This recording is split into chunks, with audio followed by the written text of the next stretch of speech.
डोंबिवलीमध्ये काल मनसेने आक्रमक भूमिका घेतलेली, कारण डोंबिवलीमधील एक तरुणी जिचा शोरमाचा व्यवसाय होता तो व्यवसाय पालिकेने कुठेतरी बंद केला होता.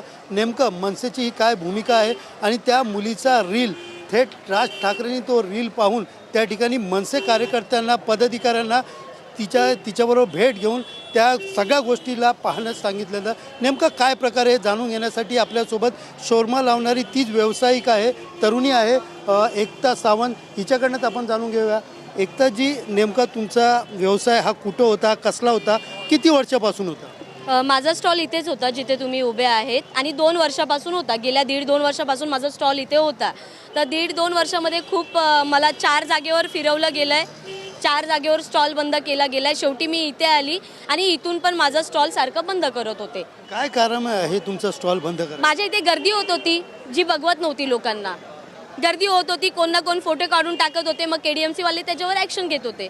हा प्रॉब्लेम होता आणि कंप्लेंट करणारे कोण लांबचे नव्हते, आजूबाजूचेच होते. पण तुमचा व्यवसाय आहे, तुम्ही मराठी आहात आणि या ठिकाणी परप्रांतीय असतील त्यांच्याही मोठ्या प्रमाणात व्यवसाय आहे, तर पालिका तुमच्याबरोबरच का दुजाभाव करत? हा माझा स्वतःचा प्रश्न आहे.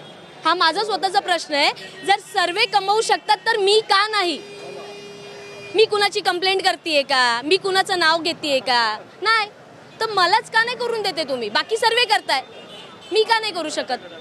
दुसरी गोष्ट असं पाहिलं तर पालिकेकडनं काही पावती फाडत असतील, काही लोकांकडनं पैसे घेतल्याच्याही घटना आरोप केला जातोय. तुम्ही त्या पद्धतीने काल आरोप केला होता. मी ज्याला पैसे दिलेत मला त्यांचं नाव नाही घ्यायचं आहे का? शेवटी मला माणुसकी आहे की मला कुणाची वाट नाही लावायची आहे. ते मला एवढंच सांगायचं आहे की त्रास होतो रस्त्यावरती. आणि दुसरी गोष्ट, महानगरपालिकेने माझ्याकडून पावती फाडलेली नाही आहे. जे त्यांचे जे कार्यकर्ते येतात, जे नगरपालिकेचे जे ऑफिसर येतात, त्यांना मी खूपदा बोलली आहे की माझ्याकडून पावती फाडा जशी बाकीच्यांकडून फाडतात. तर त्यांचं म्हणणं हे होतं की तुम्ही आज पावती फाडणार आणि उद्या व्हिडिओमध्ये बोलून दाखवणार. मी काय करणार मग? आम्ही काय करणार मग? तर मी बोला. 2 वर्ष मग तुम्ही हा बिझनेस लावला, 2 वर्ष पालिकेवाले कोणी आलेच नाही तुमच्याकडे का? तुम्ही असं म्हणजे वरनं बिना पावतीचं ते तुमच्याबरोबर राहत होते की वरनं काहीतरी द्या, असं काही गोष्ट? असं असू शकतं, जिथे माझे पैसे जात असेल तिथून पोचत असतील. पण मला जेव्हा स्टॉल काढायचा वेळ यायचा, जेव्हा माझा स्टॉल बंद करायचा यायचा, तर मी फक्त एकटीच उभी असायची.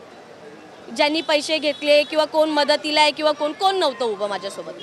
रील जो बनवला तो रील्स कधी बनवला आणि काय त्या रील्समध्ये सांगण्याचा प्रयत्न केला? गेल्या 1.5 ते 2 वर्षापासून जेवढे कष्ट केले, जेवढे माझं स्टॉल बंद केलं आहेत 20-20 दिवस, 25-25 दिवस, तर मी तेव्हा हार मानली नाही. मी म्हणत होती की चल आपल्याला करावं लागेल, नको कुणाचं आपण व्हिडिओ टाकायला.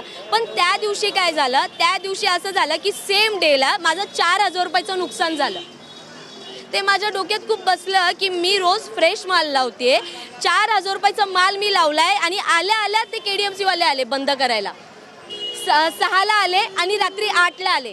तर ते मला खूप वाईट वाटलं की मी इथे धंदा करते, इथे स्टॉल लावते आणि इथून तुम्ही येऊन फोटो काढताय, बाजूनी येऊन फोटो काढताय का? काही प्रॉब्लेम आहे? या माझ्याशी तुम्ही विचारा काय प्रॉब्लेम आहे. तुमची गर्दी आहे तर मी तुम्हाला दाखवून देते. अजून पुढे बघा किती गर्दी आहे, दाखवून देते किती गर्दी आहे. रस्त्यावरतीच पूर्ण भरलाय, ॲम्ब्युलन्स जाते का बघा. राज ठाकरेंनी या विषयावरती तुमच्याशी बोलले का? अविनाश जाधवनी काय तुम्हाला आश्वासन? मला अविनाश जाधव दादांनी मदत केली आहे आणि मला ते हे बोलले की तू इथे टपरी टाक आणि बिंदास्त कर. तीच माझ्यासाठी खूप मोठी गोष्ट आहे. आता इथे टपरी टाकण्यासाठी पण माझ्याकडे पैसे नाही आहेत. ज्या दिवशी मी एक लोन घेईल आणि टपरी टाकेल त्या दिवशीपासून मी स्टॉल चालू करेन. टपरी टाकल्यास पण पुढचा पण आहे की कागदपत्र नाही, पुन्हा इकडे आले तर ती भीती तुझ्या मनात? खूप जास्त. म्हणून अविनाश जाधव दादा बोललेत की आयुक्तांशी राजसाहेब ठाकरे बोलणार आहेत. मग जसं त्यांचं बोलणं झालं तर ते मला काही कागदपत्र बनवून देतील आणि जेव्हा ते मला कागदपत्र बनवून देतील तर मी बिनधास्त करू शकते.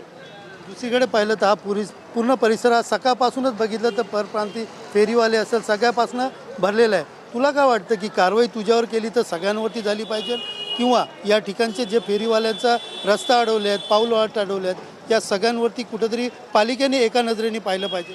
मला फक्त एक एक्झाम्पल द्या. मी तुम्हाला एकच प्रश्न करते. तुम्ही इथे स्टॉल लावताय, तुम्ही हिंदी असू मराठी असू फरक पडत नाही, तुम्ही माणूस आहेत, भारतीय आहात बरोबर ना? तुम्ही माणूस आहे, तुम्ही लावला. आजूबाजूचा सर्व स्टॉल चालू आहे आणि आले तुमच्याकडे जळण लोकांना, जेलेसी, की अरे हिचा बघ किती धंदा होतोय, किती कस्टमर आहे तिच्याकडे, जेलेसी.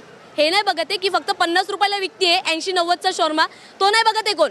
हे बघताय की हिच्याकडे गर्दी आहे. बघितली, आले तुमचा स्टॉल बंद केला आणि आजूबाजूवाले हसताय, अरे हिचा स्टॉल बंद केला, अरे हिचा स्टॉल बंद केला. कसं वाटेल तुम्हाला? एकदम लाज वाटेल ना, की अरे मी काय करते, काय चुकीचं करते, माझ्यासोबत का, फक्त माझ्यासोबतच का. हे 40-40, 50-50 वर्षाचे इथं 30-30 वर्षापासून धंदे करताय, एकदम बॉस सारखे फिरताय आणि मला असं समजतंय की कोणतरी भिकारी आली इथं उभी राहिली. आता तुझी काय मागणी, काय झालं? काय नाही, काल अविनाश जाधव दादा आलेले, ते मला बोललेत की मी इथे टपरी टाकून देतोय तुला, बिंदास तू कर. त्यांच्या एका गोष्टीनी मी असं वाटतं की मी जिंकली आहे बस. एकंदरीत पाहिलं तर जो काल झालेला त्यानंतर कुठेतरी आम्हाला मराठी लोकांना या ठिकाणी टपरी टाकून द्यावी आणि आम्हाला व्यवसाय करून द्यावा अशा प्रकारचं वक्तव्य या ठिकाणी या तरुणीने केलेलं आहे. आता पालिका नेमकं काय भूमिका घेते आणि राज ठाकरे नेमकं मनसेचे पदाधिकारी नेते काय करतात हे पाहायला मिळणार आहे, थोड्याच दिवसात पाहायला मिळणार आहे. कॅमेरा पर्सन मोहन दुबेसह सुनील जाधव, TV9 मराठी, डोंबिवली.